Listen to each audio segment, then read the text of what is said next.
Iya. Saya izin share untuk hari ini. Ya, apakah sudah terlihat ya? Makin canggih Bu Dewi. Ya, bismillahirrahmanirrahim. Assalamualaikum warahmatullahi wabarakatuh. Waalaikumsalam. Alhamdulillah Bapak Ibu, hari ini, wah ini sudah jalan nih sebentar. Settingannya nih, jangan buru-buru. Iya, hari ini adalah ngaji online yang ke-44, Jumat 5 Maret tahun 2021.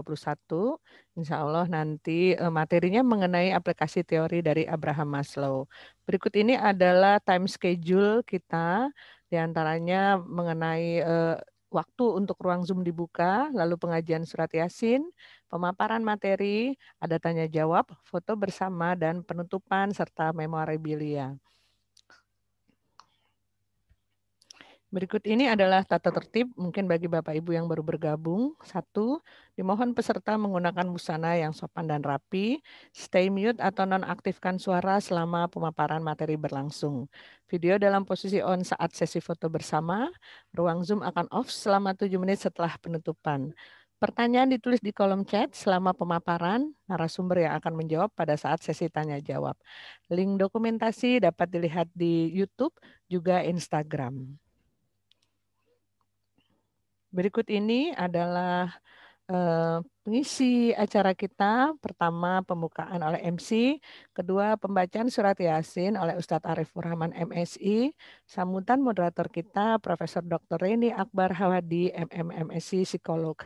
Pembicara tamu pertama, Yusanti SPSI, Teori Holistik Dinamis Abraham Maslow. Pembicara kedua, Vira Primanugra Sakanti, Sarjana Humaniora Aplikasi Teori Holistik Dinamis Abraham Maslow. Selanjutnya tanya jawab dan hadiah kuis dari Manari Bread and Cake. Berikut ini adalah profil moderator kita, Profesor Dr. Reni Akbar Hawadi, MSI, Psikolog. Beliau adalah guru besar Universitas Indonesia Fakultas Psikologi. Di bawah ini ada yang bisa dihubungi melalui website, email, Facebook, dan Instagram. Selanjutnya profil untuk narasumber yang pertama, Mbak Yusanti, Sarjana Psikologi, Pendidikan S1 Psikologi, Universitas Islam Sultan Agung, Semarang, Jawa Tengah. Ada juga alamat email dan nomor telepon yang bisa dihubungi. Profil narasumber kedua, Mbak Vira Primanugra Sakanti, Sarjana Humaniora, Japanese Translator dan Interpreter, Sales Staff Global HRB Jepang, tahun 2019, S1 Program Studi Jepang FIB UI, 2017 hingga 2018 Student Exchange di Asia University Tokyo. Tahun 2020, mahasiswa S2 Kajian Islam dan Psikologi PSTTI SKSG UI. Ada juga untuk silaturahim melalui telepon dan email. Sedikit kami sampaikan dari promo Manari. Assalamualaikum warahmatullahi wabarakatuh. Saya Khadijah atau Peggy Melati Sukma. Masya Allah, tabarakallah, syukran keluarga besar Manari Cakes and Bakery mengirimi teteh paket ini. Masya Allah, ada 3 frozen brownies, cheese, peanuts, dan juga coklat. Dikemasnya juga higienis, lucu, kotaknya sangat kreatif dan ramah lingkungan. Tertulis di sini bisa didaur ulang dan dipergunakan kembali.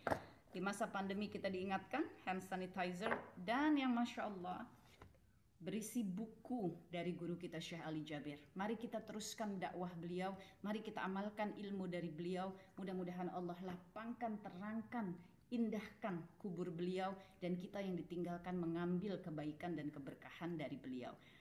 Insya Allah paket ini bermanfaat sekali. Syukran Manari Bakery. Wassalamualaikum warahmatullahi wabarakatuh. Waalaikumsalam warahmatullahi wabarakatuh. Alhamdulillahirrabbilalamin. Tadi sudah saya sampaikan share untuk hari ini.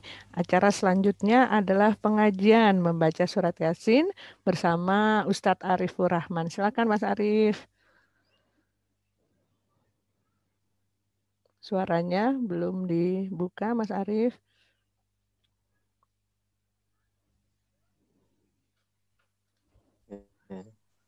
Bismillahirrahmanirrahim. Assalamualaikum warahmatullahi wabarakatuh. Waalaikumsalam Sudah warahmatullahi wabarakatuh. Jelas. Sudah. Bismillahirrahmanirrahim. Alhamdulillah, salatu wassalamu ala rasulillah. Allahumma salli ala Muhammad wa ala ali Muhammad. Astaghfirullahaladzim. Astaghfirullahaladzim. Alladzi la ilaha illa huwal hayyul qayyum wa atubu ilaih. Asyhadu an la ilaha illallah. Asyhadu anna Muhammad Rasulullah. Allahumma salli ala Sayyidina Muhammad wa ala ali Sayyidina Muhammad. إلى حضرة النبي المصطفى محمد صلى الله عليه وسلم وعلى آله وأزواجه وذريته وأصحابه والتابعين وتابع التابعين ومن تبعهم بإحسان إلى يوم الدين. شاء لله ولنا ولهم الفاتحة. أعوذ بالله من الشيطان الرجيم. بسم الله الرحمن الرحيم. الحمد لله رب العالمين الرحمن الرحيم مالك يوم الدين. إياك نعبد وإياك نستعين اهدنا الصراط المستقيم صراط الذين أنعمت عليهم غير المغضوب عليهم ولا الضالين آمين. وثم وصلنا إلى جميع مشايخنا ومرشدنا جميع المرحوم وجميع الصوفية الأرض إلى مغاربها برها وبحرها وخصوصا المرحوم من جميع هذا المجلس من اجتمعناها هنا بسبب ولأجله ويرحمه ويعلي درجة في الجنة وينفعنا بأسرار معلوم في الدين والدنيا والآخرة بشفاعة رسول الله وبكرامة أولياء الله بأسرار الفاتحة. أعوذ بالله من الشيطان الرجيم. بسم الله الرحمن الرحيم. الحمد لله رب العالمين الرحمن الرحيم مالك يوم الدين. إياك نعبد وإياك نستعين اهدنا الصراط المستقيم صراط الذين أنعمت عليهم غير المغضوب عليهم ولا الضالين آمين. الفاتحة بالقبول وتمام كل سوء ومأمون وصليشين ظاهرا وباطنا في الدين والدنيا والآخرة دافعة لكل شر جالبة لكل خير لنا ولوالدينا وأولادنا وأحبابنا وشفيع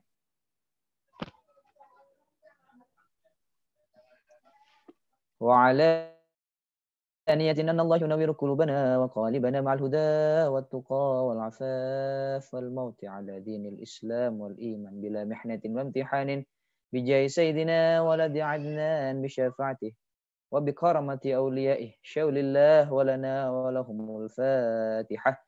أعوذ بالله من الشيطان الرجيم. بسم الله الرحمن الرحيم. الحمد لله رب العالمين الرحمن الرحيم مالك يوم الدين. إياك نعبد وإياك نستعين اهدنا الصراط المستقيم صراط الذين أنعمت عليهم غير المغضوب عليهم ولا الضالين آمين. تقبل الله منا ومنكم تقبل يا كريم. أعوذ بالله من الشيطان الرجيم. بسم الله الرحمن الرحيم. ياسين والقرآن الحكيم إنك لمن المرسلين على صراط مستقيم تنزيل العزيز الرحيم لتنذر قوما ما أنذر آباؤهم فهم غافلون لقد حق القول على أكثرهم فهم لا يؤمنون إنا جعلنا في أعناقهم أغلالا فهي إلى الأذقان فهم مقمحون وجعلنا من بين أيديهم سدا ومن خلفهم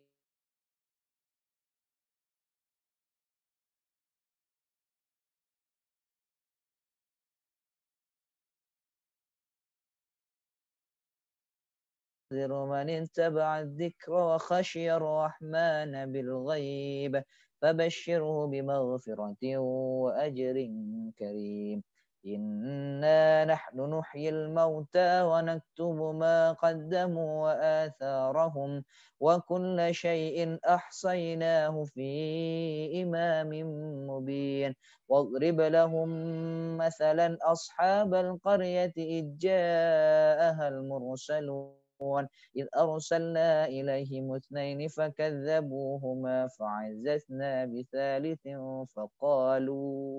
فقالوا إنا إليكم مرسلون قالوا ما أنتم إلا بشر مثلنا وما أنزل الرحمن من شيء إن أنتم إلا تكذبون قالوا ربنا يعلم إنا إليكم لمرسلون وما علينا إلا البلاغ المبين قالوا إنا تطيرنا بكم لئن لم تنتهوا لنرجمنكم وليمسنكم منا عذاب أليم قالوا طائركم معكم أئن ذكرتم بل أنتم قوم مسرفون وجاء من أقصى المدينة رجل يسعى قال يا قوم اتبعوا المرسلين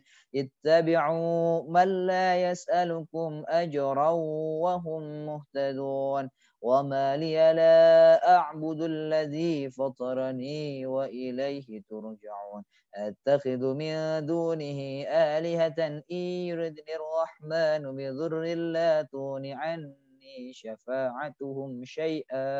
شفاعتهم شيئا ولا ينقذون إني إذا لفي ضلال مبين إني آمنت بربكم فاسمعون قيل ادخل الجنة قال يا ليت قومي يعلمون بما غفر لي ربي وجعلني من المكرمين وما أنزلنا على قومه من بعده من جند من السماء وما كنا منزلين إن كانت إلا صيحة واحدة فإذا هم خامدون يا حسرة على العباد ما يأتيهم من رسول إلا كانوا به يستهزئون ألم يروا كم أهلكنا قبلهم من القرون أنهم إليهم لا يرجعون وإن كل لما جميع لدينا محضرون وآية لهم الأرض الميتة أحييناها وأخرجنا منها حبا فمنه يأكلون وجعلنا فيها جنات من نخيل وأعناب وفجرنا فيها من العيون ليأكلوا من ثمره وما عملته أيديهم أفلا يشكرون سبحان الذي خلق الأزواج كلها مما تنبت الأرض ومن أنفسهم ومما لا يعلمون وآية لهم الليل نسلخ منه النهار فإذا هم مظلمون والشمس تجري لمستقر لها ذلك تقدير العزيز العليم والقمر قدرناه منازل حتى عاد كالعرجون القديم لا الشمس ينبغي لها أن تدرك القمر ولا الليل سابق النهار وكل في فلك يسبحون وآية لهم أنهم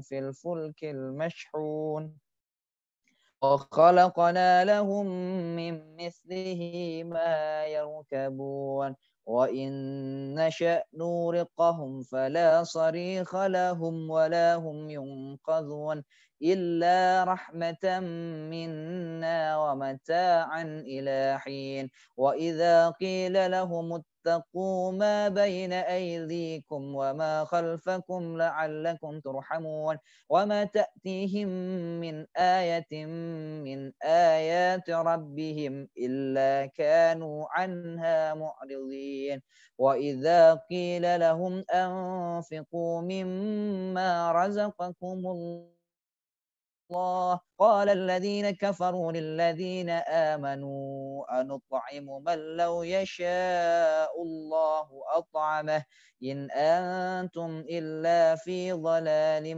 مبين ويقولون متى هذا الوعد إن كنتم صادقين ما ينظرون إلا صيحة واحدة تأخذهم وهم يخصمون فلا يستطيعون توصية ولا إلى أهلهم يرجعون ونفخ في الصور فإذا هم من الأجداث إلى ربهم ينسلون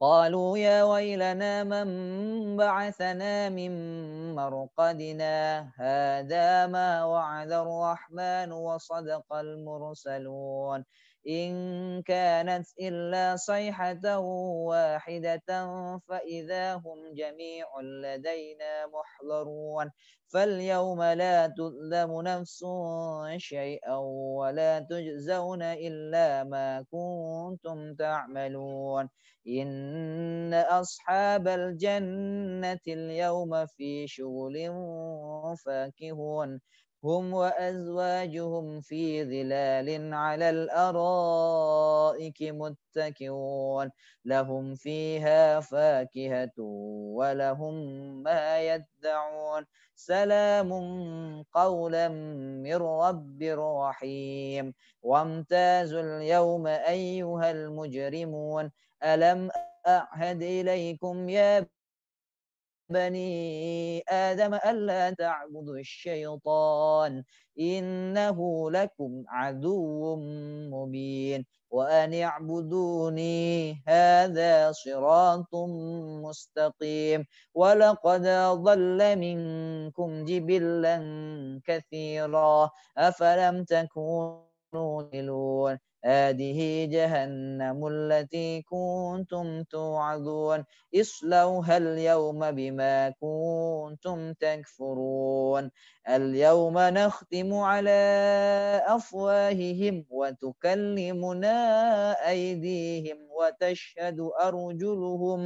وتشهد أرجلهم بما كانوا يكسبون ولو نشاء لطمسنا على أعينهم فاستبقوا الصراط فأنى يبصرون ولو نشاء لمسخناهم على مكانتهم فما استطاعوا مضيا ولا يرجعون ومن نعمره ننكس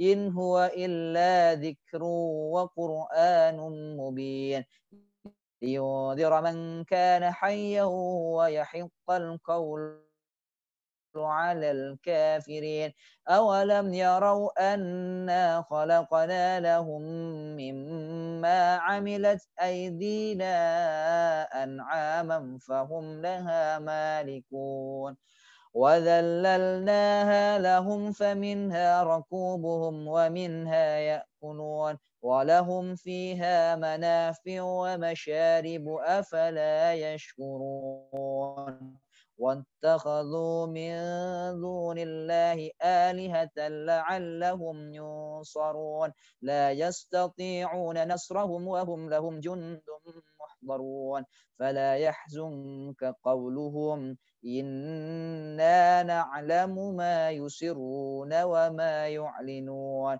أولم يرى الإنسان أنا خلقناه من نطفة فإذا هو خصيم مبين وضرب لنا مثلا ونسي خلقه قال من يحيي العظام وهي رميم قل يحييها الذي أنشأها أول مرة وهو بكل خلق عليم الذي جعل لكم من الشجر الأخضر نارا فإذا أنتم منه توقدون أوليس الذي خلق السماوات والأرض بقادر على أن يخلق مثلهم بلى وهو الخلاق العليم إنما أمره إذا أراد شيئا أن يقول له كن فيكون فسبحان الذي بيده ملكوت كل شيء وإليه ترجعون صدق الله العظيم السلام عليكم ورحمة الله وبركاته. Waalaikumsalam warahmatullahi wabarakatuh. Terima kasih Mas Arief. Mudah-mudahan teman-teman bisa ikutan lagi ya. Bapak Ibu, acara selanjutnya adalah sambutan dari moderator kita, Profesor Dr. Reni Akbar Hawadi, MSc, MM Psikolog. Kepada Prof. Reni kami persilahkan. Baik, terima kasih Bu Dewi. Assalamualaikum warahmatullahi wabarakatuh. Alhamdulillahirabbil alamin wassalatu wassalamu ala asrofil anbiya'i wal mursalin sayyidina Muhammadin wa ala alihi washabihi ajmain amma ba'du. Pertama-tama saya ucapkan terima kasih pada Ustadz Arief yang telah membimbing kita membaca surat Yasin yang kita kirim untuk orang-orang yang kita cintai yang telah mendahului kita. Saya ucapkan terima kasih kepada Bu Dewi yang dengan setia telah menjadi MC pada sore hari ini. Hari ini sebenarnya ada 2 pembicara dan ini adalah hari terakhir kajian psikologi kepribadian dari tokoh Barat yang mana dengan adanya paparan dari mahasiswa kajian Islam psikologi dari tokoh-tokoh psikologi kepribadian tersebut, kemudian ada aplikasinya. Sayangnya untuk Maslow kali ini pembicara pertama yaitu Santi yang akan menyampaikan teori kepribadian dari Maslow tidak bisa hadir dikarenakan kita doakan bersama semoga banjir yang melanda di perumahannya bisa segera surut dan Santi beserta keluarganya tetap sehat, ya selamat, ya dan tetap tangguh. Nah, kedua, karena hanya dengan paparan dari Vira, saya harapkan bisa kita bisa lebih memahami ya langsung tentang teori Maslow. Teman-teman, Bapak Ibu sekalian yang dari latar belakang psikologi tentu bisa memperkaya apakah nanti yang disampaikan oleh Vira itu sudah sesuai atau belum. Selama ini kita lebih mengenal Maslow sebagai tokoh kepribadian yang bicara dari aliran humanis ya, yang mana dengan kebutuhan yang berjenjang ya, teori kepribadian hierarki Nietzsche ya. Nah, kita dengarkan dari Vera dan Bu Dewi ini karena kita hanya sampai jam 5 ya. Dan mungkin Vira juga bisa lebih ringkas menyampaikannya. Ya. Dan apakah tetap ada ini ya, ada kuis ya Bu Dewi ya? Kalau waktunya cukup diadakan, kalau tidak mungkin mengejar waktu gitu ya Bu. Karena sudah ada janji sama sponsor dengan Manari, mungkin Vira bisa dengan singkat dan kemudian langsung memberikan ini nanti ya, kuisnya. Ya, silakan Vira. Baik, terima kasih Prof. Reni. Assalamualaikum warahmatullahi wabarakatuh. Alhamdulillah pada kesempatan hari ini kita dapat berkumpul kembali di majelis ilmu ini.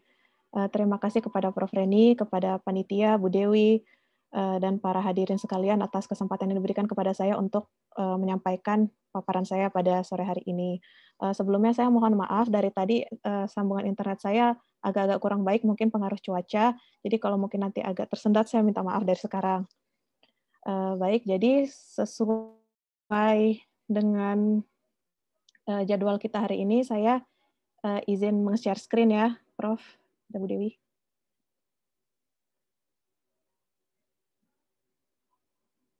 Apakah sudah terlihat? Sudah bagus. Ya, baik. Jadi pada hari ini Di saya akan di full memberikan screen contoh ya. representasi teori. Ya, baik, Prof. Sebentar. Teori holistik dinamis pada karakter Michael Ower dalam film The Blind Side. Film ini diangkat dari kisah nyata tentang perjalanan hidup seorang atlet football yang bernama Michael Ower, yang mana tadinya dia bahkan tidak mampu untuk memenuhi kebutuhan dasarnya, namun dalam perjalanan hidupnya dia berhasil melakukan aktualisasi diri berkat bantuan keluarga angkatnya sampai dia bisa menjadi pemain football terkenal.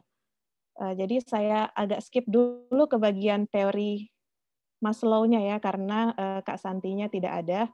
Jadi saya sedikit saja membahas teori ini. Jadi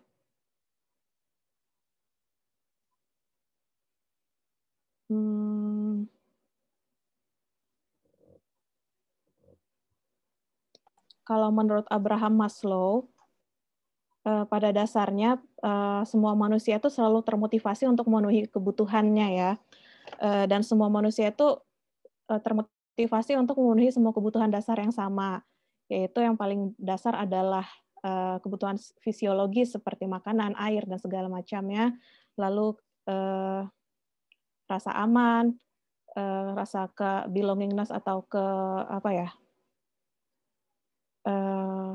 kebermilikan ya, lalu kasih sayang, lalu esteem atau rasa dihargai, lalu ketika keempat kebutuhan ini berhasil dipenuhi, barulah manusia bisa melakukan yang namanya aktualisasi diri. Seperti itu menurut Maslow. Nah, kelima tingkatan hierarki kebutuhan ini disebut dengan kebutuhan konatif. Dan selain kebutuhan konatif itu, menurut Maslow, manusia juga memiliki kebutuhan lainnya, yaitu kebutuhan estetika, kebutuhan kognitif, dan kebutuhan neurotik. Di mana yang terlihat dalam karakter Michael Ower di sini hanyalah kebutuhan kognitif saja yang terlihat di film ya. Lalu juga menurut Maslow, ada beberapa kriteria orang-orang yang telah berhasil melakukan aktualisasi diri, antara lain bebas dari psikopatologi, telah memenuhi seluruh hierarki kebutuhan, menganut nilai-nilai metamotivasi, memaksimalkan potensi yang ada dalam diri, seperti itu. Selanjutnya, karakteristik orang yang telah aktualisasi diri sebetulnya ada lebih banyak dari ini, tapi yang saya tuliskan di sini hanyalah karakteristik yang saya temukan dalam tokoh Michael Ower, yaitu spontanitas, kesederhanaan, dan kealamian, otonomi, hubungan interpersonal yang mendalam, struktur karakter yang demokratis, serta selera humor yang filosofis. Baik, kita kembali ke awal lagi. Mohon maaf.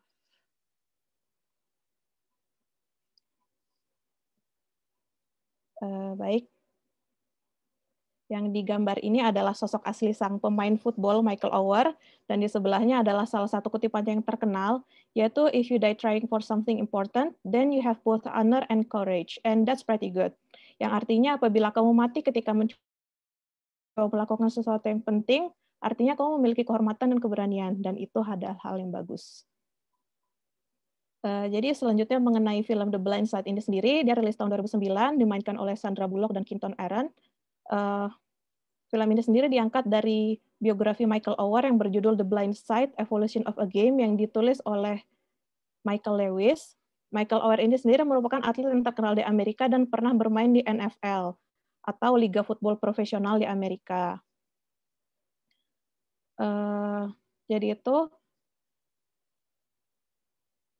Michael Ower ini sebentar kita kembali lagi. Michael Ower ini merupakan orang kulit hitam ya, yang tadinya ketika kecil hidup luntang-lantung di jalanan. Lalu dia diangkat oleh keluarga kulit putih yang kaya raya bernama keluarga Tui. Karena saya tidak bisa menjelaskan semuanya dengan jelas dengan hanya saya berbicara saja, jadi saya ingin tampilkan trailer filmnya, subtitle-nya dalam bahasa Inggris dan tidak terlalu akurat, jadi sepertinya Bapak-bapak, Ibu-ibu perlu sedikit mengandalkan kemampuan listening. Sebentar saya ganti dulu screen-nya.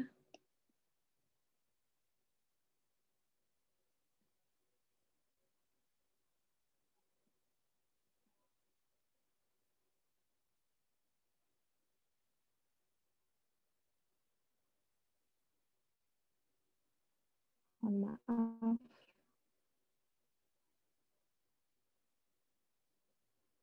Sebentar.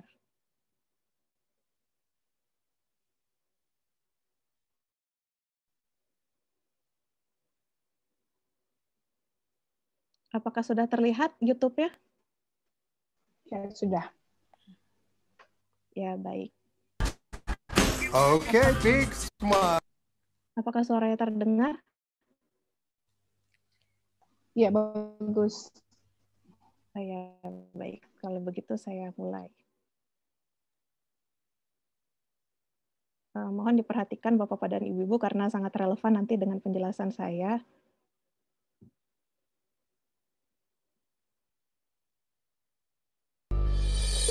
He's been enrolled in 7 different institutions, including a gap of 18 months around the age of 10, when he apparently didn't attend school at all.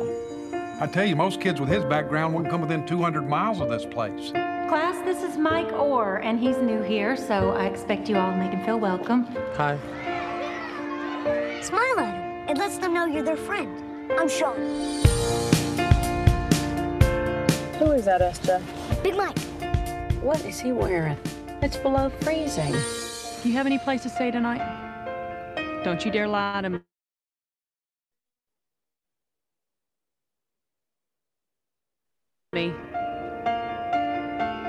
Come on. Was this a bad idea? What's the big deal? It's just for one night. It is just for one night, right?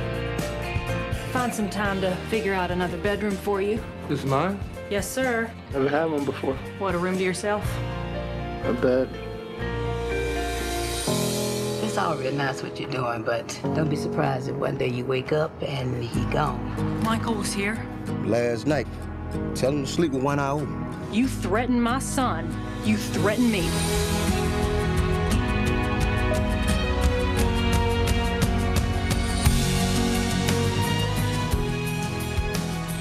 Michael's grades have improved enough that he can go out for spring football in March.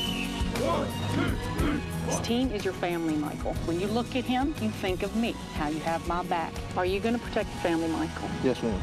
SJ, you're going to want to get this. Who's the big guy eating with your little brother? It's his big brother. I think what you're doing is so great. Sandra Bullock. Hey, you're changing that boy's life. No. He's changing mine.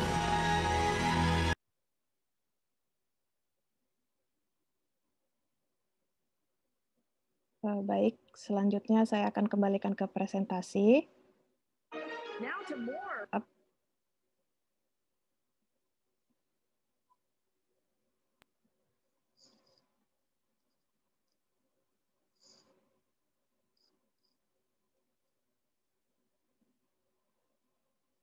Baik, yang seperti yang sudah kita saksikan dari trailernya, saya akan jelaskan lagi apa yang sebenarnya terjadi di filmnya. Jadi Michael Orr ini lahir dari seorang ibu pecandu narkoba. Karena ibunya dianggap tidak layak untuk mengasuh anak, dia dibawa pergi oleh agen social service di Amerika dan hak asuhnya itu diambil oleh negara.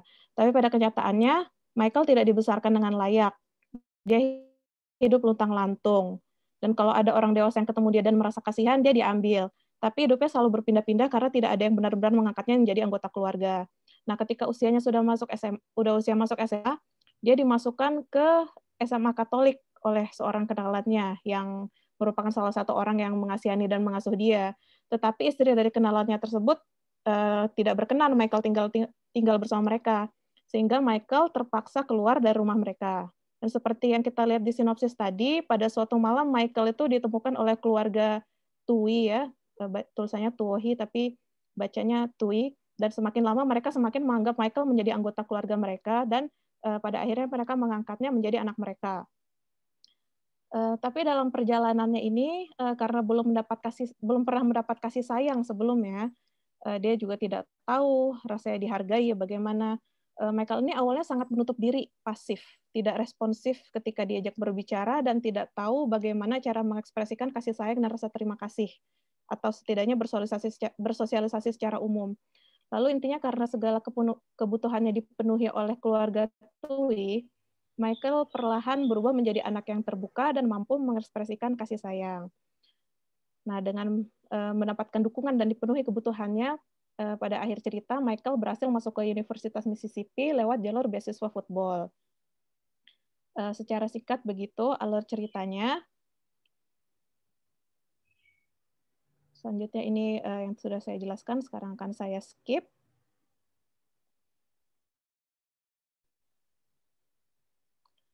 Nah, pertama bagaimana sih representasi pemenuhan kebutuhan Michael Ower yang sesuai dengan teorinya Abraham Maslow. Pertama-tama, kebutuhan yang paling dasar dari manusia tadi sudah saya sebutkan adalah kebutuhan fisiologis yang termasuk di dalamnya makanan, air, oksigen, dan salah satunya lagi kemampuan untuk menjaga suhu tubuh. Nah, sebelum Michael ini ditemukan oleh keluarga Tui, dia kan hidup luntang-lantung, tidak punya tempat tinggal, hidup berpindah-pindah, dan tidak memiliki apa-apa selain pakaian yang dia kenakan, yaitu berupa kaos pendek dan celana pendek seperti ini, dan dia juga hanya punya satu baju lagi di kantung kresek. Nah, dengan keadaan yang seperti ini, kebutuhan fisiologisnya itu sulit sekali atau mungkin tidak terpenuhi. Karena bagaimana caranya dia bisa menjaga suhu tubuhnya kalau pakaian yang layak dan tempat untuk bernaung saja dia tidak punya, begitu. Bahkan di malam hari, dia harus mencari tempat umum yang dapat dia tumpangi seperti yang ada di gambar ini. Dia menghabiskan malam di tempat koin laundry seperti itu. Maslow itu juga pernah mengatakan bahwa ketika suatu kebutuhan orang itu belum terpenuhi, maka orang itu tidak akan muluk-muluk meminta hal yang macam-macam lah istilahnya. Nggak perlu yang mewah-mewah. Nah, di sini bagi Michael, yang penting dia sudah ada tempat untuk berteduh, gitu, meskipun ya di tempat umum. Lalu pemenuhan kebutuhannya ini dapat terjadi dengan lebih baik lagi ketika keluarga Tui membawa dia ke rumah mereka. Semua kebutuhan dasarnya itu berhasil dia penuhi, seperti makanan, tempat tinggal, dan baju, akhirnya berhasil dia penuhi setelah dibawa ke rumah mereka. Dan dia tidak menolak karena memang hal itu yang dia butuhkan, dia butuh makan dan sebagainya. Bahkan seperti yang ada di gambar yang di kanan bawah ini, yang kita juga sudah lihat di trailer tadi, Michael diberikan kamar dengan tempat tidur sama ibunya, yang mana sebelumnya dia belum pernah punya tempat tidur seumur hidupnya. Nah, dia menerima kebaikan hati keluarga Tui untuk memenuhi kebutuhan fisiologisnya itu, dan itu merupakan hal yang wajar. Selanjutnya, kebutuhan di tingkatan yang lebih atas lagi adalah safety needs, ya, atau kebutuhan akan keamanan atau rasa aman. Ini tuh yang membuat manusia merasa terlindungi secara fisik, secara emosional gitu. Seperti terlindungi dari rasa takut, rasa ancaman, rasa cemas, bahaya, dan lain sebagainya. Jadi sudah jelas bahwa sebelum bertemu keluarga Tui, kebutuhan Michael akan rasa aman ini tidak bisa terpenuhi, ya. Karena yang pertama tadi negara tidak bisa melindungi dia sebagai warga negara. Nah, keluarga Tui ini membantu Michael memenuhi kebutuhan akan rasa amannya ini dengan cara mengadopsinya menjadi anggota keluarga mereka, lalu membantu mengurus dokumen kependudukannya, yang mana hal itu juga gagal dilakukan negara yang mengambil dia dari ibunya, tapi ternyata ujung-ujungnya ditelantarkan juga. Nah, ini juga terlihat dari aksi ibu angkatnya ini, yang sudah kita lihat di trailer tadi. Dia berkata ke orang yang berniat mencelakakan si Michael, "You threaten my son, you threaten me," gitu. Di sini berarti ibunya ini sudah siap pasang badan untuk memastikan keamanan Michael istilahnya. Dan bahkan Michael pun juga termotivasi untuk melindungi keluarganya dengan cara menyerang orang yang mengancam keluarganya seperti yang ada di gambar ini, meskipun kurang jelas ya, mohon maaf. Selanjutnya di kebutuhan yang di tingkatan yang lebih atas lagi, sampai sini kita sudah lihat bahwa kebutuhan Michael Ower di tingkatan sebelumnya sudah terpenuhi, ya, meskipun mungkin beberapa baru terpenuhi sebagian. Nah, di tingkatan ini, tingkatan kebutuhan kasih sayang dan kebermilikan, love and belongings, di sini Michael menerima uluran tangan keluarga Tui dan menjadi bagian dari keluarga Tui seutuhnya. Jadi dia diberikan kasih sayang oleh keluarganya, dibelikan mobil, diajak melakukan hal-hal yang sifatnya hiburan, atau bahkan dibacakan buku seperti ini. Nah, kebutuhan akan kasih sayang ini tidak sebatas di menerima kasih sayang saja, tetapi dia pun juga jadinya termotivasi untuk memberikan kasih sayang balik ke keluarganya, juga kepada teman-temannya di sekolah. Nah, terpenuhinya kebutuhan yang ini membuat Michael bisa merasa diterima, ya istilahnya, dan bisa termotivasi untuk memenuhi kebutuhan yang ada di tingkatan lebih atas seperti itu, yaitu kebutuhan akan penghargaan. Nah, kebutuhan akan penghargaan ini termasuk di dalamnya pengakuan dari orang lain dan juga pengakuan dari diri sendiri. Kalau di dalam diri kita sendiri itu ada suatu hal yang dapat dibanggakan seperti itu. Nah, kalau kita lihat lagi tadi background Michael ini tadi juga diperlihatkan di trailer ya bahwa Michael ini bukan anak yang pandai belajar dan dia itu merasa dari dirinya tidak ada yang dapat dibanggakan. Contohnya ujian tertulis dapat 0 seperti itu. Tapi guru di sekolahnya ada yang membantu dia untuk mencari cara belajar yang cocok, yaitu ternyata cara verbal. Jadi dia itu nggak bisa duduk di depan kertas ujian terus menjawab pertanyaan-pertanyaan secara tertulis begitu, dia nggak bisa. Tetapi kalau gurunya membacakan pertanyaannya semacam tanya jawab seperti itu, dia bisa jawab. Nah, ketika sudah mendapatkan cara belajar yang cocok, dia semakin termotivasi untuk achieve lebih baik lagi. Nilainya meningkat, dan karena nilainya bagus itu, dia akhirnya bisa diizinin untuk mengikuti kegiatan ekstrakurikuler, yaitu football. Nah, karena badannya yang besar dan cocok sekali untuk menjadi pemain football. Lihat ini di sini. Dan awalnya juga dalam berlatih football ini dia payah sekali, tetapi setelah dibantu oleh keluarga dan pelatihnya, dia menemukan cara latihan yang cocok untuk dia. Performanya bagus, lalu dia menjadi favorit semua orang, dihargai semua orang. Dan seperti dilihat di trailer tadi, dia bisa menang, dapat piala. Dan di sini akhirnya dia bisa mengakui kompetensi dirinya sendiri. Oh, ternyata saya bisa ya, seperti itu. Nah, setelah Michael ini, kita lihat tadi dia sudah bisa makan, sudah punya rumah, punya keluarga, nilainya di sekolah membaik, dan berhasil berlaga di pertandingan football, dia pun sampai di tahap menyadari potensi yang dia punya. Dan termotivasi untuk berkarya lebih jauh lagi dalam artian dia mampu untuk mengaktualisasikan dirinya, seperti itu. Karena dia mendingan, dia mendapatkan lebih dari 50 universitas di Amerika lewat jalur prestasi dapat orang macam-macam ya. Menurut ibunya dia seharusnya masuk ke universitas A saja, menurut bapaknya universitas B saja, menurut gurunya universitas lain lagi gitu. Nah, tapi di tahap ini Michael ini sudah menjadi sosok yang istilahnya dia akan tetap memiliki self team meskipun pilihan orang lain bisa jadi beda dengan pilihannya. Di sini dia udah merasa percaya diri untuk mengambil keputusannya sendiri dengan mempertimbangkan plus minusnya sendiri. Istilahnya dia sudah independen dan bisa memilih sendiri universitas yang menurut dia terbaik, yaitu University of Mississippi. Lalu seperti yang tadi sudah saya sebutkan juga bahwa terdapat kebutuhan yang lain selain kebutuhan konatif ya, yang mana yang saya temukan adalah kebutuhan kognitif. Jadi ketika orang itu memiliki keinginan untuk mengetahui, untuk memahami, dan memiliki rasa penasaran akan hal-hal yang belum dia ketahui, di situ terlihat bahwa orang itu termotivasi untuk memenuhi kebutuhan kognitifnya, yang mana kita bisa lihat dalam diri Michael Oher ini, sudah belajar yang cocok untuk dia jadi semakin. Lalu setelah disebut sebagai anak yang berbakat dalam football, dia juga mencari tahu bagaimana sih cara bermain football yang benar seperti itu. Artinya potensi kognitifnya dia manfaatkan untuk bisa mencapai aktualisasi dirinya seperti itu. Lalu selanjutnya menurut pengamatan saya, Michael Oher itu berhasil memenuhi kriteria orang yang mengaktualisasikan diri, yaitu bebas dari psikopatis seluruh hierarki kebutuhan, menganut nilai-nilai metamotivasi seperti kebaikan, keunikan, otonomi, dan lain sebagainya, dan lalu dia juga dapat memaksimalkan potensi yang ada di dalam dirinya. Nah, selanjutnya karakteristik apa saja yang terlihat dari diri Michael Oher? Yang saya temukan yang pertama adalah spontanitas, kesederhanaan, dan kealamian. Dalam artian, dia tidak segan menunjukkan apa yang dia rasakan pada saat itu setelah berhasil aktualisasi diri. Jadi dia tidak menutup-nutupi lagi apa yang dia rasakan. Seperti contoh gambar ini,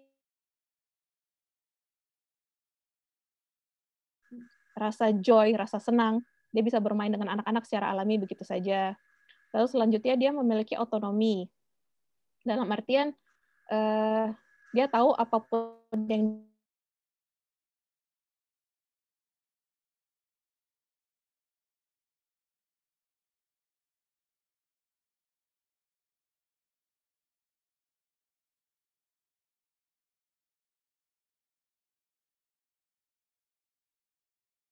Lalu selanjutnya adalah hubungan interpersonal yang mendalam, yang terlihat dari hubungannya dengan anggota keluarganya yang berhasil terjalin dengan sangat baik dan harmonis. Lalu dia juga memiliki struktur karakter yang demokratis, yang mana orang yang berhasil melakukan aktualisasi diri itu mereka dapat bergaul dengan baik, dengan orang dari segala kalangan istilahnya. Baik dari kelas sosialnya, warna kulitnya, usianya, jenis kelaminnya. Di sini kita bisa lihat ya bahwa Michael Oher itu dia dapat menemukan yang baiknya, yang merupakan orang kulit putih, sudah gitu kaya raya. Seperti itu. Lalu yang terakhir, Michael Oher ini dalam beberapa scene terlihat memiliki selera humor yang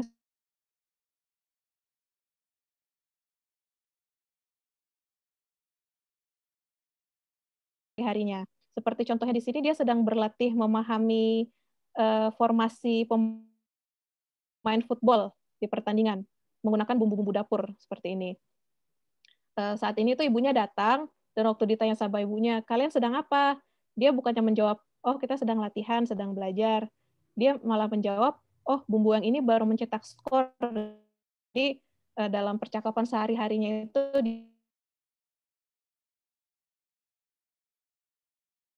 menyakiti siapa-siapa seperti itu. Baik, kurang lebihnya demikian representasi teori holistik dinamis Maslow yang saya temukan dalam karakter Michael Oher. Kurang lebihnya saya mohon maaf. Assalamualaikum warahmatullahi wabarakatuh. Waalaikumsalam. Alhamdulillah. Aduh, bagus sekali ya. Saya Vira setelah mendengar apa namanya tentang Michael ini, saya bilang dalam hati ya, berapa banyak sih orang yang mendapatkan keberuntungan ya, seperti Michael. Ya, dia seorang anak yang udah kulitnya hitam ya, dan itu dia diangkat oleh orang kulit putih, itu kan jarang sekali ya. Dan orang kaya pula gitu ya. Jadi apa namanya, ini benar-benar satu mujizat ya, satu keajaiban ya. Dan dengan teori Maslow ini seolah-olah kayaknya tidak ada masalah ya. Jadi cuman kita mengelompokkan kebutuhannya Michael itu apa sih ya. Dan sampai dia juga terbentuk itu kan kita juga nggak tahu ya. Tadi dengan apa namanya ibunya yang kecandu gitu yang membuat dia jadi apa namanya tidak mendapatkan semua ya apa yang dibutuhkan seorang anak ya. Jadi benar-benar ini luar biasa ya, kisah hidup yang luar biasa bagi seorang Michael gitu. Nah mungkin di sini kita tidak berbanyak ya. Ada Bu Nani Sutoyo, kemudian ada Bu Pungki, mungkin kalau misalnya mau sharing, Bu Deli yang juga banyak pengalamannya, silakan kalau mau sharing ini Bu Deli. Kemudian ada Pak Riki dari Ghazalian Institute juga silakan. Bu Iki ini guru PAUD yang mungkin juga memiliki pengalaman ya, kita kadang-kadang suka melihat nih kira-kira bisa terpenuhi nggak nih kebutuhannya ya, seperti itu ya. Silakan Bu Deli, tadi sudah buka mic-nya, silakan Bu. Selamat siang, selamat sore. Assalamualaikum warahmatullahi wabarakatuh. Maaf, saya ini muridnya Profesor Reni. Jadi kebetulan saya juga memiliki seorang anak yang bipolar, juga bermasalah. Juga saya tadi maaf terputus, saya sempat terputus. Jadi mungkin beberapa materi hilang. Kebetulan HP saya baterainya terhabis. Jadi saya kalau boleh diulang lagi supaya saya share-nya apa. Saya minta maaf nih. Kebetulan benar-benar tadi, jadi saya charge dulu baterai saya.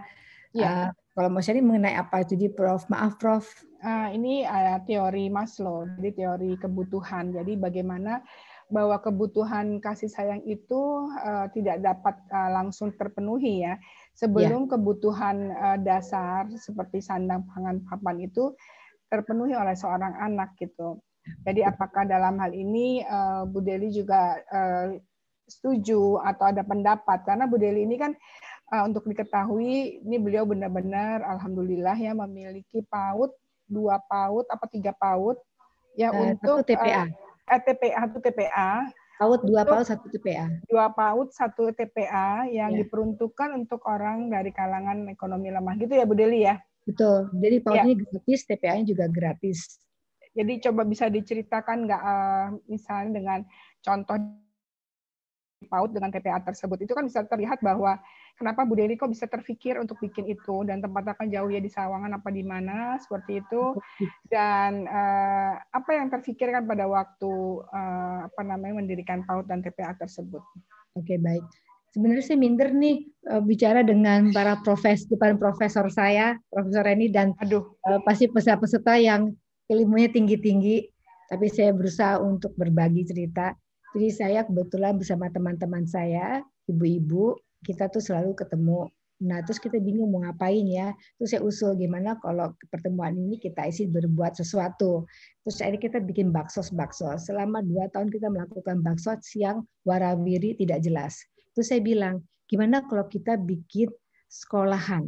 Karena kita jadi pekerjaan kita tuh kelihatan, ada buktinya nyata, kalau kita tuh warawiri ada wujudnya. Terus kebetulan saya punya sahabat yang punya High School Indonesia, terus saya hubungi dia, saya bilang mau nggak bikin sekolahan taman bermain, tapi gratis untuk anak-anak yang tidak mampu. Sistemnya dipegang oleh High School Indonesia, dan saya siapin semuanya infrastrukturnya, semua sistemnya, terus guru-gurunya dia akan mengajar pun di training. Dan sekolah saya dari awal saya bilang, sekolah PAUD saya ini berdasarkan agama universal. Jadi semua agama. Jadi saya tidak berdasarkan satu agama tertentu, walaupun saya seorang Muslim. Ya, dan mayoritas pemegang yayasan saya juga Muslim. Tapi saya ingin anak-anak itu semua berbagi itu tanpa mengenal batasan agama, suku, dan ras. Oke, jadi setuju semuanya. Proyek pertama saya buka di Kampung Udik di Parung. Ya, saat itu saya benar-benar susah sekali cari murid. Itu orang tua murid nggak ada yang mau nyekolahin anaknya. Jadi saya lari-lari nguber orang tua untuk memasukkan anaknya usia 2,5 tahun sampai 5 tahun untuk sekolah. Tidak bermain keleleran di luar rumahnya. Itu orang tuanya rata-rata bilang ini, Bu, saya nggak mampu. Ibu nggak bayar. Ibu cuma datang masukin anak ibu aja. Itu bohong, Bu. Nanti ada pelecehan seksual kayak waktu itu lagi. Anak-anak sekolah, terus sekolahnya gurunya macam-macam. Loh, guru-guru saya ini kayak gini kok, perempuan semua, nggak ada yang laki-laki. Sekolah juga kecil, cuma 17 orang. Jadi saya uber itu saya sampai 2 tahun ya Bu, cari murid dari yang cuma 5 orang. Sekarang sekolah saya itu waiting list 19 orang setiap saya buka ke sekolahan. Jadi penduduk sekitar situ, mereka udah tahu kapasitas guru-guru saya dan juga murid-muridnya. Karena beda sekali. Anak di taman bermain sahabat Sekar Mekar ini berbeda dengan anak-anak PAUD pada umumnya. Saya mohon maaf kalau saya salah. Tapi ternyata memang bahasanya yang berbeda anak-anak ini. Jadi yang kami penuhi adalah kebutuhan bermain anak-anak tersebut. Jadi anak-anak di sekolah saya itu, di taman bermain saya, semuanya mainannya banyak sekali. Jadi anak-anak itu suka sekali datang ke sekolah saya dan bermain. Malah mereka banyak yang nggak mau pulang.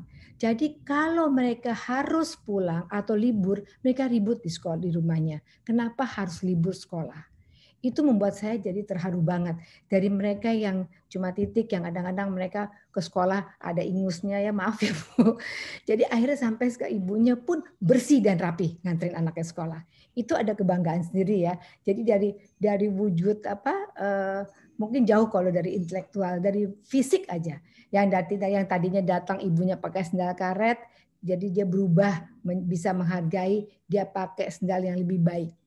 Tadinya dia pakai baju asal pakai kayak dasar ke sekolahan, si ibu bisa dengan baik.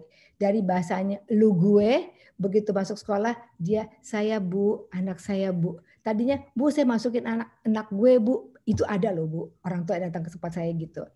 Jadi saya bilang bahasa itu adalah kebutuhan anak. Termasuk kebutuhan menurut saya.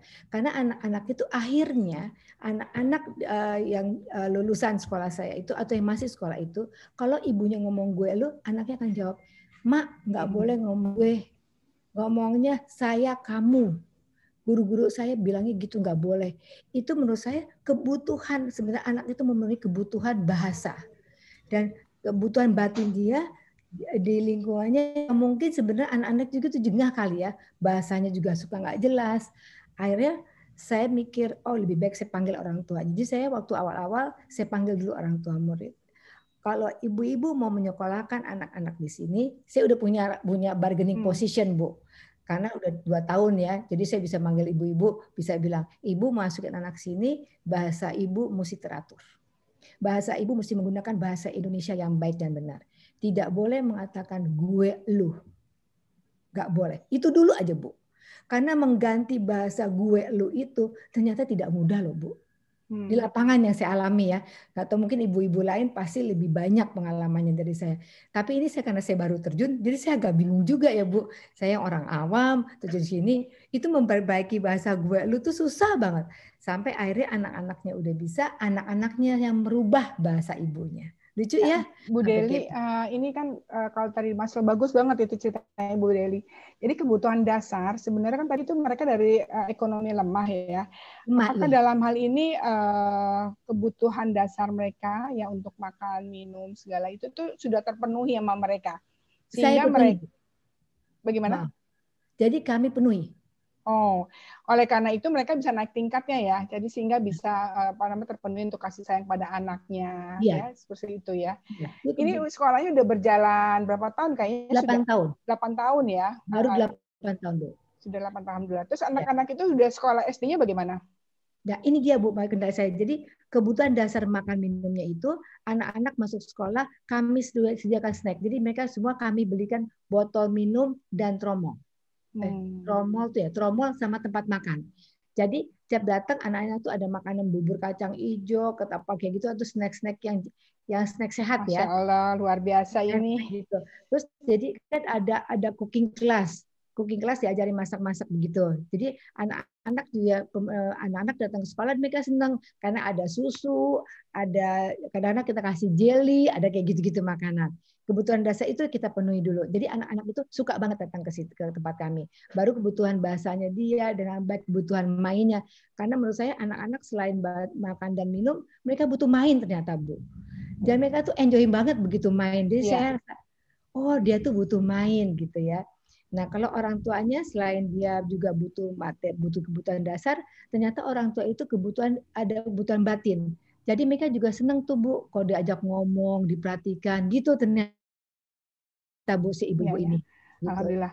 Ibu Deli luar biasa. Kalau misalnya teman-teman, Bapak-Bapak sekalian pernah datang ke Pondok Indah, ya situ ada kantin yang enak sekali makanannya. Nah itu punyanya Bu Deli itu. Ownernya adalah Bu Deli dan teman-teman beberapa teman-temannya. Iya ini luar biasa. Dibuka sedikit dan Bu Deli ini adalah mertua dari salah satu artis kita yang terkenal. Aduh. Sebutin Bu, sedikit. Prof buka ini saya nih, saya dikulitin sama Prof nih satu-satu. Kebutuhan saya apa ya Prof? Aduh kebutuhan batin saya masih banyak nih Prof. Alhamdulillah dan ya Bu Deli ini walaupun sudah berumur waktu kuliah ya nggak sama dengan mahasiswa lainnya yang masih teenagers waktu itu umur 18-19, Bu Deli sudah punya anak umur berapa ya Bu Deli ya? Ya, anak saya waktu itu usianya 18-19 tahun. Nah, saya berumur sekali dan mahasiswa saya yang paling berani dan cerdas saat itu ya yang tengah-tengah para mahasiswa yang telah berumur ya Bu Deli ya. Ketemu Prof Reni, jadi kayak kepancing gitu kan. Prof Reni kan waduh. Profesor dosen paling pinter. Aduh, Bu Deli, terima kasih sharingnya. Ini saya senang sekali melihat perkembangan dari PAUD dan TPA-nya, luar biasa, Masya Allah. Saya juga Bu Prof, maaf Prof, saya juga nyantunin orang gila. Jadi ada satu keluarga, ini luar biasa loh.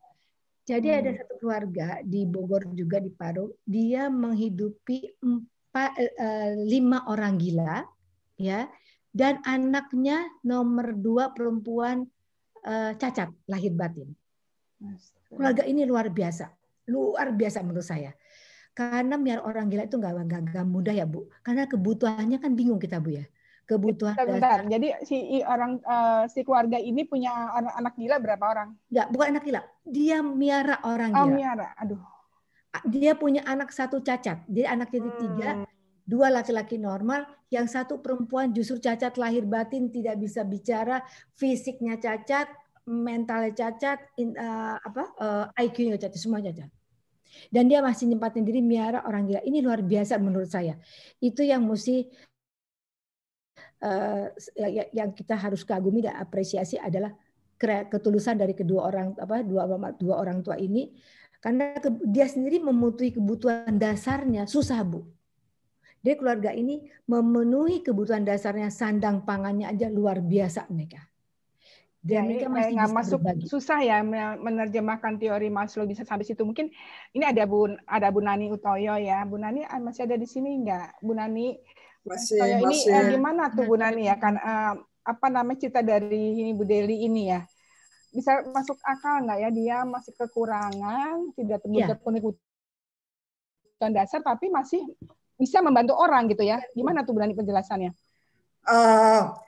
Kalau saya mendengarkan ceritanya Bu Deli, permasalahannya kalau menurut saya bukan di Ibu Delinya, tetapi justru di teori Maslow-nya. Karena salam kenal Bu Nani. Karena bukan apa-apa, begini, teori Maslow itu dikembangkan berdasarkan teori masyarakat Barat, gitu. Dan kalau kita lihat hierarki kebutuhan, itu kan kita mendapatkan satu pemahaman dalam pengertian kebutuhan fisiologisnya dulu terpenuhi. Setelah itu terpenuhi, baru kemudian kebutuhan papan, rasa aman, ya, rumah dan sebagainya. Sekarang kalau kita lihat ya masyarakat Indonesia, karena masyarakat Indonesia itu agamis, ya, religius, hierarki itu tidak tidak serigid, sekaku seperti interpretasinya Maslow. Semua bersifat relatif. Itu. Sekarang kita lihat saja, ini kita berapa minggu lagi sudah menjelang bulan puasa. Ya. Berarti kan kita puasa. Artinya apa? Kebutuhan fisiologis kita untuk berapa jam kita hentikan. Nah itu apa dia? Ya. Kalau menurut teorinya Maslow itu gimana? Itu. Jadi interpretasinya harus benar-benar diletakkan dalam konteks budaya, tetapi juga kepercayaan masyarakat. Dalam hal ini dari sudut Islam. Ya. Bukti yang kedua, kalau kita bertemu dengan pendeta Buddha misalnya, mereka kebutuhan hidupnya itu kan sangat tergantung dari pemberian orang, kan, iya kan. Ya, jadi di dalam hal ini seberapa banyak pun yang diterima, ya itulah dia yang harus dia kelola untuk itu. Jadi kalau menurut saya bukannya tidak ada gunanya ininya teori Maslow, tetapi bagaimana itu bisa digunakan berdasarkan yaitu konteks pandangan hidup. Saya tidak bermaksud untuk filosofis ya, cara pandang hidup itu. Dan di dalam hal ini kalau menurut kalau menurut saya ya kita masyarakat Indonesia itu relatif. Artinya kalau kita melihat ke bawah, ke golongan yang kurang mampu dan sebagainya, kan kita yang di dalam hal ini berpikir bahwa habis ini saya perlu ini, habis perlu ini. Pertanyaannya kan menjadi when is enough, ya kan? Iya. Tapi untuk mereka yang golongan bawah, ya saya punyanya ini, artinya bagaimana saya bisa memanfaatkan dan mendayagunakan apa yang saya miliki sebaik mungkin. Nah, kemudian karena saya percaya bahwa penanaman nilai-nilai religius di dalam hal ini Islam itu juga cukup dalam, maka itu juga tidak lepas dari semua ini. Sayangnya ketika bicara nilai-nilai religius, Maslow baru menempatkannya pada pucuk segitiga piramida itu sebagai satu puncak. Tapi masyarakat kita itu sejak lapisan dasar itu sudah dipadukan dengan nilai-nilai itu. Jadi bukan budelinya, kalau budelinya udah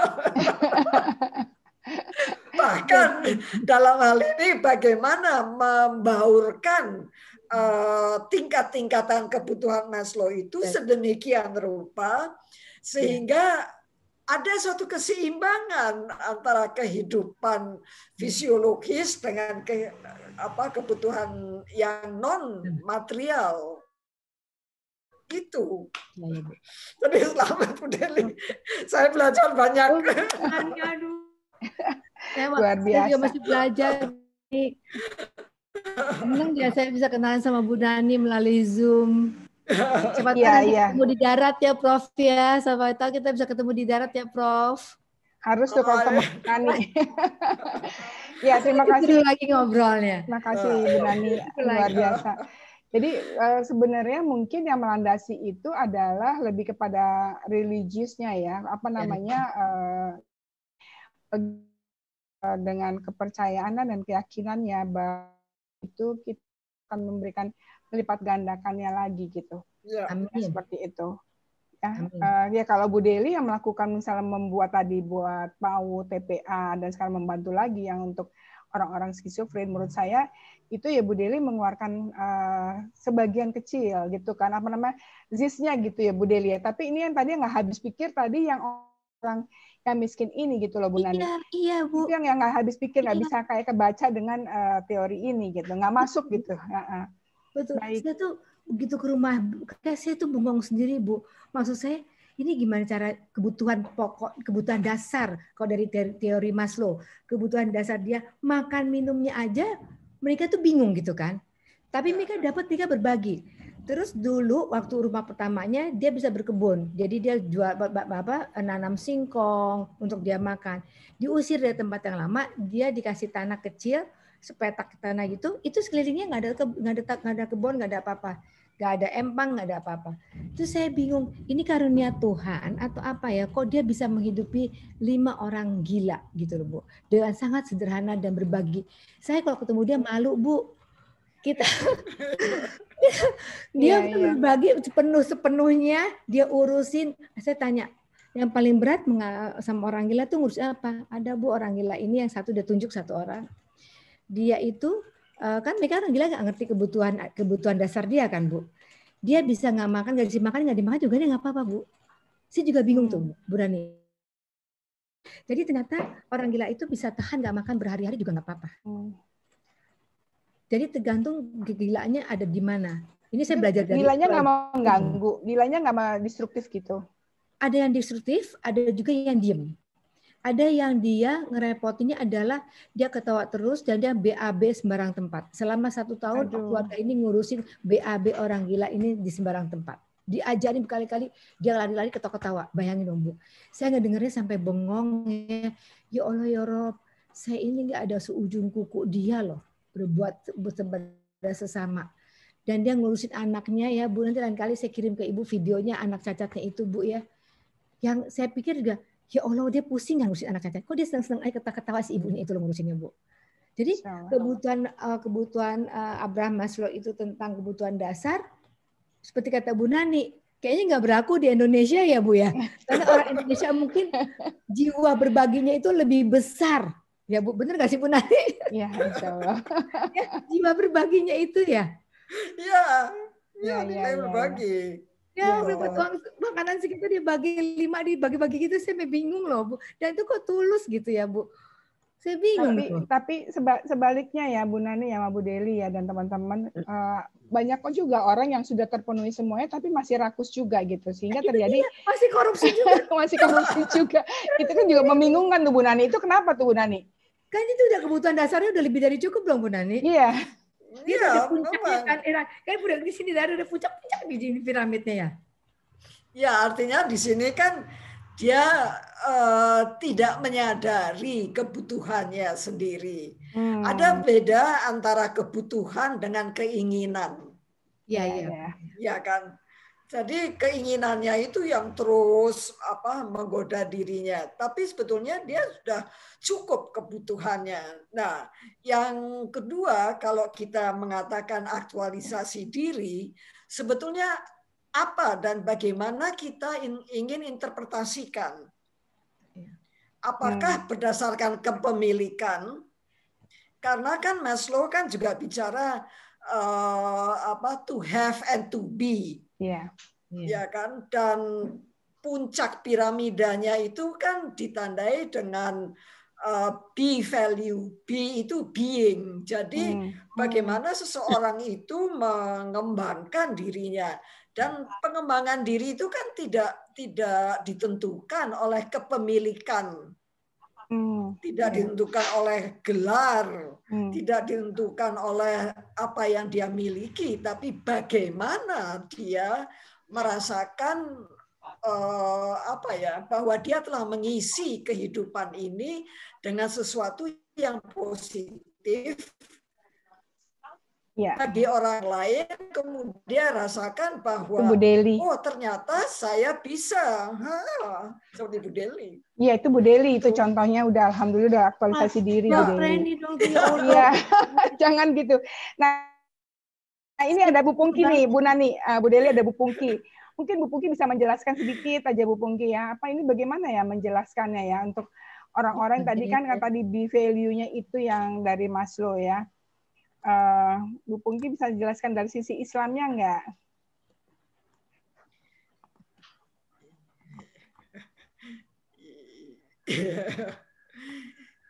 Assalamualaikum warahmatullahi wabarakatuh. Waalaikumsalam warahmatullahi wabarakatuh. Salam warahmatullahi wabarakatuh. Mungkin sedikit saya perkenalkan mungkin saya dari UI tapi saya bukan dari Fakultas Psikologi. Oh iya. Ya, kebetulan saya senang dengan teori Maslow ini. Pernah juga saya belajar di situ. Pada saat saya kuliah S1, bidangnya saat itu adalah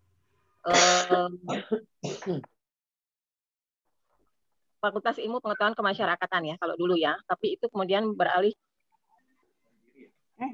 Sorry. Bu Pungki ya. Oh ya? Ya silakan. Oh, sorry. Mati ya? Sudah ya? Sudah ya? Sudah. Saya sebenarnya dari S1 saya di Atma Jaya, Fakultas Ilmu Pengetahuan Kemasyarakatan, dan bidangnya adalah saat itu personal management.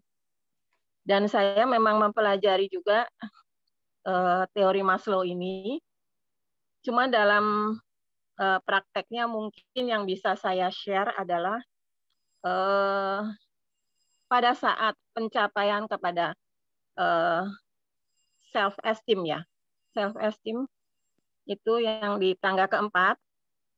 Untuk menuju ke self-actualization, ada satu yang menurut saya harus dilengkapi adalah mengenai pendalaman terhadap agama seseorang itu harus bisa dimasukkan. Khususnya kalau untuk Muslim ya, kita pendalaman dalam bidang Muslim ya. Karena di dalam pelajaran-pelajaran agama itu banyak sekali mengenai hal-hal yang bisa dimasukkan ke situ agar pada saat kita mencapai aktualisasi diri, benar-benar mencapai sebuah kesempurnaan sesuai dengan kaidah-kaidah agama. Mungkin harus dalam bentuk contoh ya, tapi saya mungkin nggak terlalu siap ya untuk sharing gitu. Cuma yang saya pelajari adalah kita harus memasukkan unsur agama pada saat untuk mencapai pada aktualisasi diri. Supaya pada saat benar-benar sudah mencapai aktualisasi diri itu, kita sudah bisa dibilang sempurna tidak, tapi mendekati bahwa kita selalu berkiblatnya kepada Sang Pencipta. Itu aja. Mungkin begitu aja sementara sharing saya. Ya, baik. Terima kasih banyak Bu Pungki. Ya, Bu Pungki ini juga kalau saya melihat sama seperti Bu Deli ya, bertransformasi nih, banyak perubahan sekali ya, dan banyak memberikan banyak amalnya ya, dan kemudian semakin ke sini semakin banyak apa ya Bu Pungki ya, banyak memberikan manfaat gitu bagi umat gitu. Jadi ya, suami Bu Pungki itu salah satu ya perusahaan terbesar ya di Indonesia, sekretaris perusahaan ya waktu itu ya, zaman beberapa puluh tahun yang lalu, dan bagaimana kehidupan Bu Pungki luar biasa ya, dan kemudian ya banyak memberi ya pada akhirnya seperti kayak Bu Deli gitu. Dan ini saya kira kita semua, saya setuju tadi dari apa yang dikatakan Bu Pungki bahwa aktualisasi diri kita ini harus dikaitkan dengan keyakinan kita ya, kepercayaan kita di dalam agama kita gitu. Dan mungkin di sini terakhir ya, sebelum saya serahkan kembali pada Bu Dewi, ada Pak Riki, silakan Pak Riki, ada bisa dikaitkan dengan Imam Ghazali nggak? Apa ya namanya ya, sampai puncaknya itu yang Imam Ghazali. Ini dari Ghazalian Institute.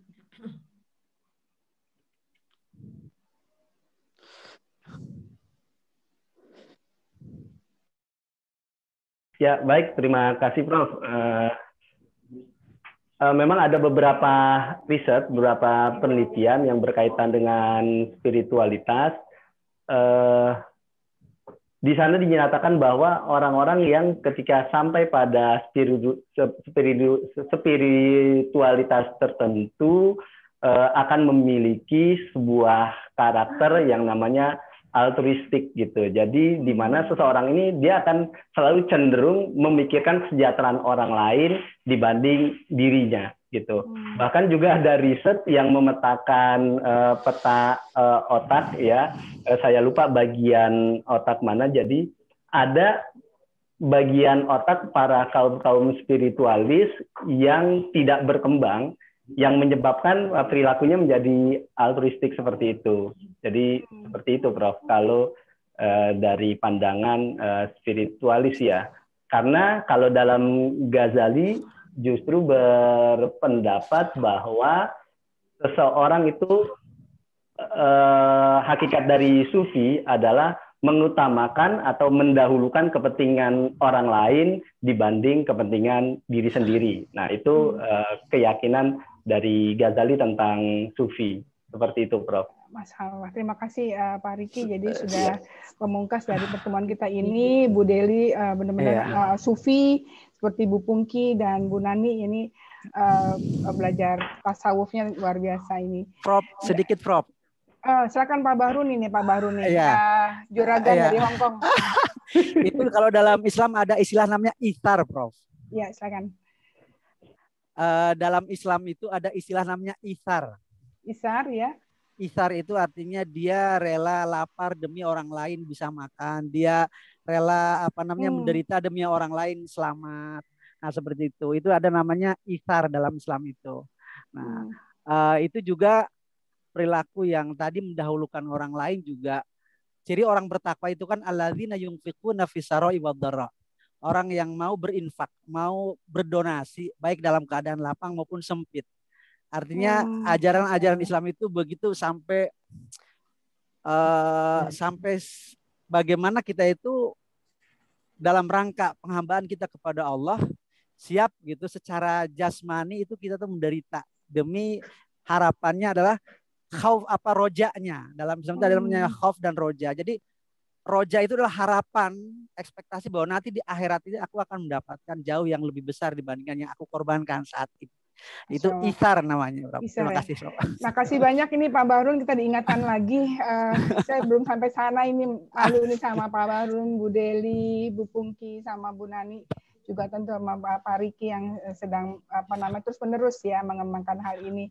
Jadi mudah-mudahan kita walaupun dalam keadaan lapang atau sempit, kita bukan hanya hari Jumat saja ya Pak Bahrun ya yang memberikan sedekah ya.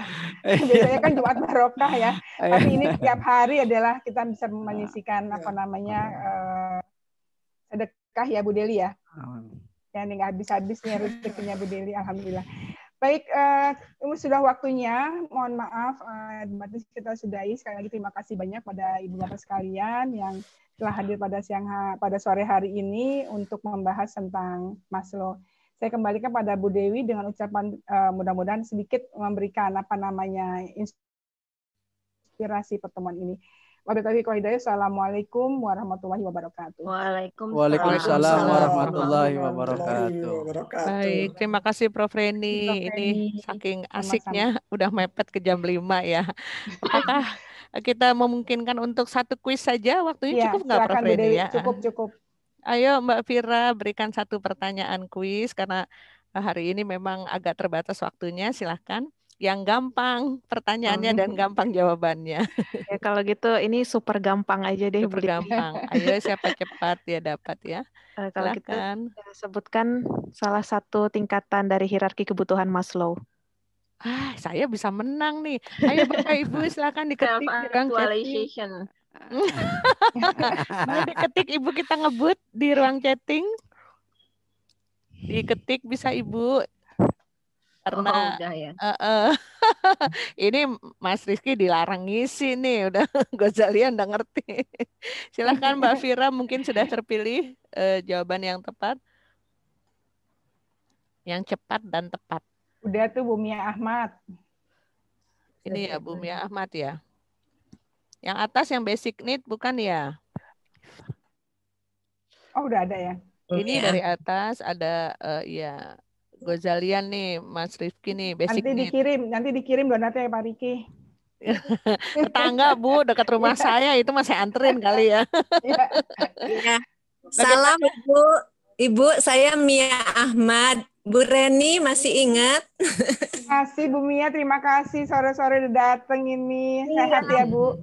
Iya, Bu Reni, saya ingat Mbak Eni Budiarjo. Jadi saya mungkin yang putih. Salam ya untuk Bu Eni Budiarjo ya. Udah lama nggak ketemu beliau. Ya, sehat ya. Teman naik kuda saya dulu waktu masih SD. Iya, kita kan ketemu juga sama Bu Pungki di tempat ini ya. Dulu seminar waktu Bu Reni jadi itu. Iya. Iya, mungkin terima kasih sekali kegiatannya Bu Reni. Jadi pasti enggak kan satu-satu. Makasih Bu Reni. Terima kasih Bu Mia. Ya, terima kasih Ibu. Baik Bapak Ibu. Sudah ngundang. Ya sama-sama Bu. Bapak Ibu sudah terpilih pemenang kuis hari ini. Mohon maaf hanya satu dan informasi dari sponsor juga bagi pemenang kuis yang belum terkirim. Insya Allah akan terkirim segera. Berarti hari ini Mas Rizky ini main ke rumah saya aja, ngambil donatnya di rumah saya ya. Bu Dewi saya mau kasih donat. Oh silakan, ya, saya catat untuk Bu Pungki, Bu Deli, Bu Nani, Asik. Bu Mia Ahmad. Saya tulis nih ya Bu. Selain tadi Pak Riki ya, sama Pak Bahrun Mubarok. Ore dapet. Ore. Maaf Bu, saya takut salah Ibu Pungki, Ibu Mia, Mas Bahrun, siapa lagi Bu? Bu Deli, Bu Nani. Bu Deli, Bu Nani. Udah ada 6 kan? Iya. Sama. Aku tuh udah pernah lihat Bu Deli di mana ya? Nah, ini seleb, Bu Pungki, seleb. Bu, info dong. Jadi kalau sering ke Rumah Sakit Pondok Indah, nah itu kalau lagi ngontrol-ngontrol kantinnya tuh Bu Deli. Bu, saya penasaran. Masih muda deh. Penasaran anaknya Bu Deli yang artis. Nah. Kata namanya Bu. Yang suka nyelam, pokoknya artis yang suka nyelam, cantik banget. Oh gitu. Baik, sebelum ditutup kita foto dulu ya Bapak Ibu. Mohon dibuka videonya. Bagi yang belum tampil silahkan tampil dulu. Ini pas satu layar ya, jadi bisa 2 kali take ya. Atau Mas Arief membantu kita sama-sama foto ya Mas Arief. Silahkan ya. Ini gimana Ibu Deli? Gayanya gimana Bu Deli? Gayanya. Kebanyakan pada begini Bu, yang Korea tuh. Apa tuh? Annyeonghaseyo. Ada yang begini. Ayo aku fotoin deh. Jadi fotoin deh, yuk cheers. Ada yang belum terbuka, maaf, ada yang terbuka ya, sebentar ya. Yuk kita siap ya, 1, 2, 3. Bu Reni senyumnya manis banget, Mas Ki udah ngasih tangan sekali lagi ya. Emang Prof ini mudah terus. 1, 2, 3. Baik, alhamdulillahirobbilalamin. Alhamdulillah, terima kasih banyak semuanya. Semoga sehat selalu ya. Jangan lupa 5M, pakai masker, cuci tangan, menjaga jarak, menjauhi kerumunan, dan membatasi mobilitas. Terima kasih. Kita tutup ya Bu. Assalamualaikum. Assalamualaikum warahmatullahi wabarakatuh.